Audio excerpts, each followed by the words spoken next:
Herkese merhabalar. Kanalıma ve mutfağıma hoş geldiniz. Bugün sizlere çok lezzetli, pratik bir tarif vermek istiyorum. Tarifimize ilk olarak hamurumuzu hazırlayarak başlayalım. 2 bardak ılık süt, 2 bardak suyu karıştırarak uygun bir kaba alalım. Üzerine 2 tatlı kaşığı toz şeker ilavesi yapalım. 1 paket kuru maya ekleyerek maya eriyene kadar karıştıralım. Üzerine 1 su bardağı un ilavesi yapalım. 3 tatlı kaşığı tuz, 1 su bardağı da sıvı yağ ekleyerek tüm malzemeyi karıştıralım.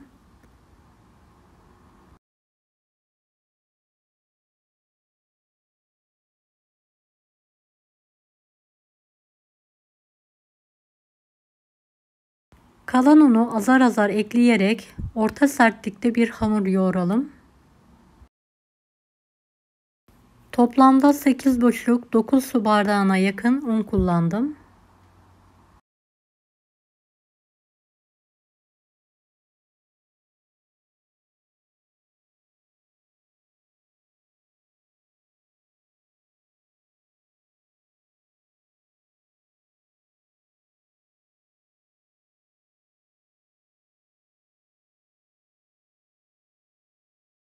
Hamuru toparladıktan sonra tezgah üzerine aldım. Tekrardan yoğurarak aynı kabın içine alarak mayalanmayı bırakıyorum.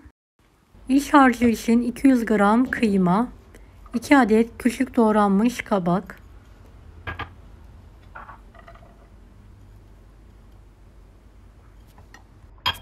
4 adet küçük doğranmış patates,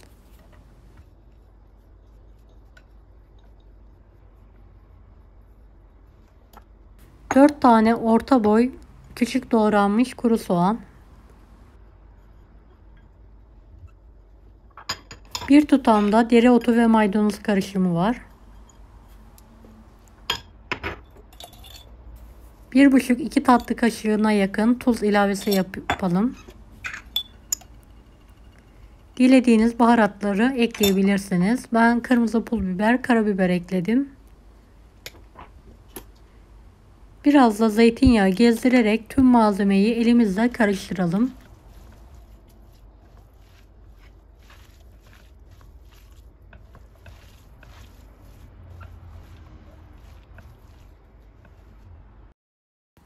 Evet, gördüğünüz gibi iç harcımız ve hamurumuz artık hazır.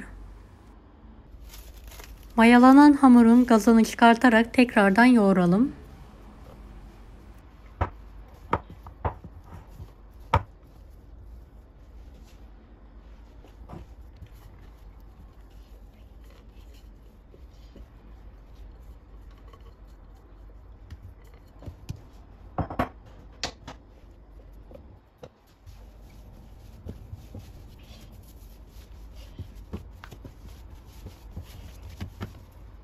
Evet, hamurumuzu uzun bezeler halinde keselim.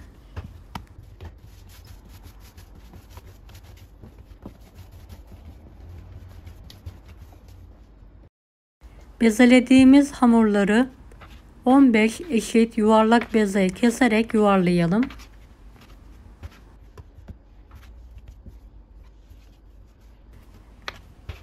Videomu bu kısma kadar izlediyseniz yorum kısmına herhangi bir emoji bırakırsanız bana destek olmak için sevinirim.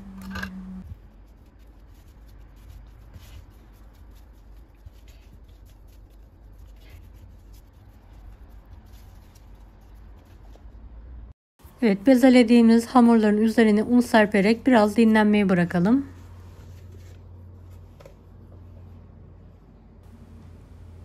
İlk bezemizi alarak oklava yardımıyla ince olana kadar açalım. Orta incelikte olması yeterlidir.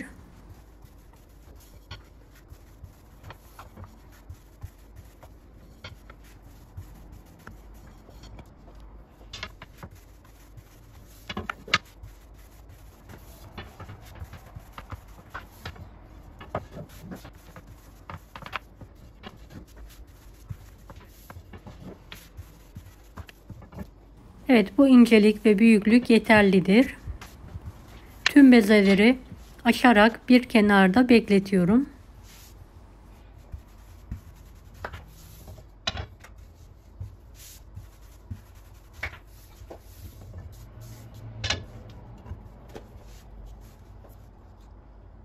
Evet, son bezemi de açtım.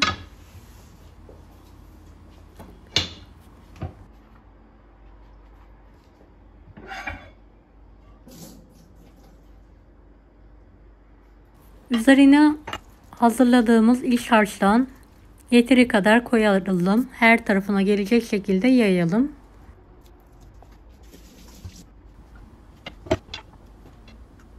Evet, oklavaya sararak hamurumuzu en son iki taraftan ortaya doğru büzdürelim ve oklavayı içinden çıkartalım.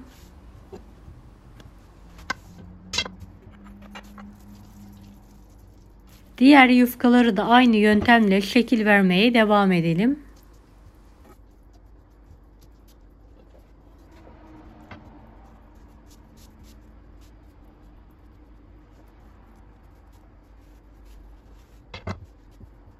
Dilerseniz iç harcı koymadan yufkaları biraz zeytinyağı veya tereyağıyla yağlayabilirsiniz.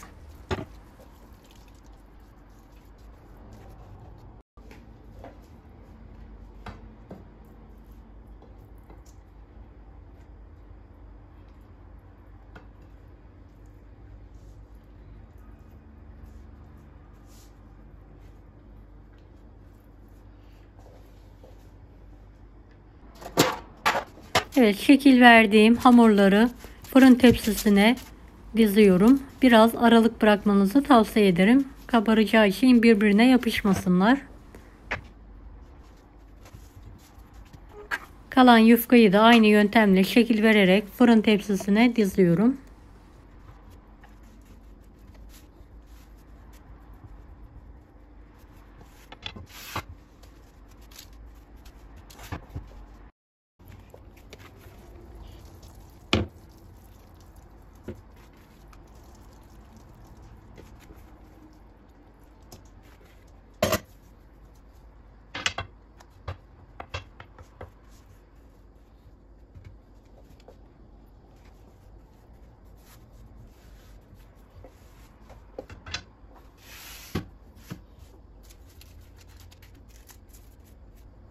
Evet, gördüğünüz gibi hepsini açtım.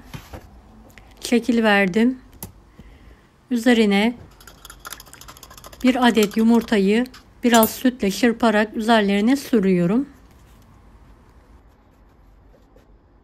Bu hamurdan 2 tepsilik börek çıkıyor.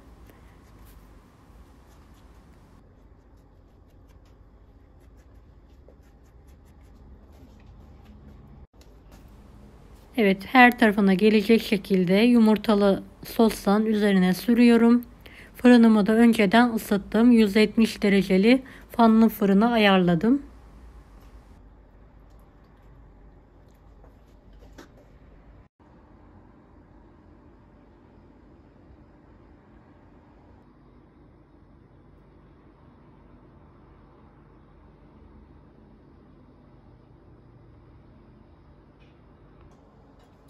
...170 dereceli fanlı fırında üzeri kızarana kadar pişirmeye bırakalım.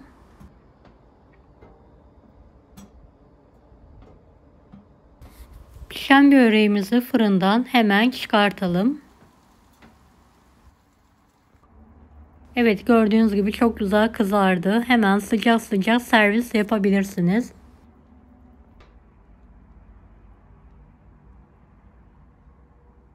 Evet, böreğimizi yakından sizlere tekrardan göstermek istiyorum.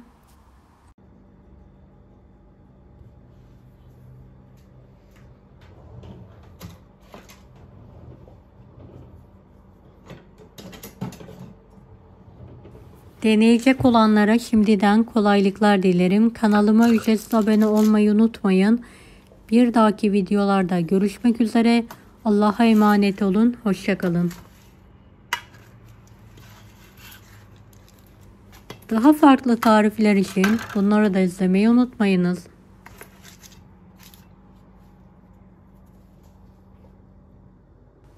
Afiyet şifa olsun herkese.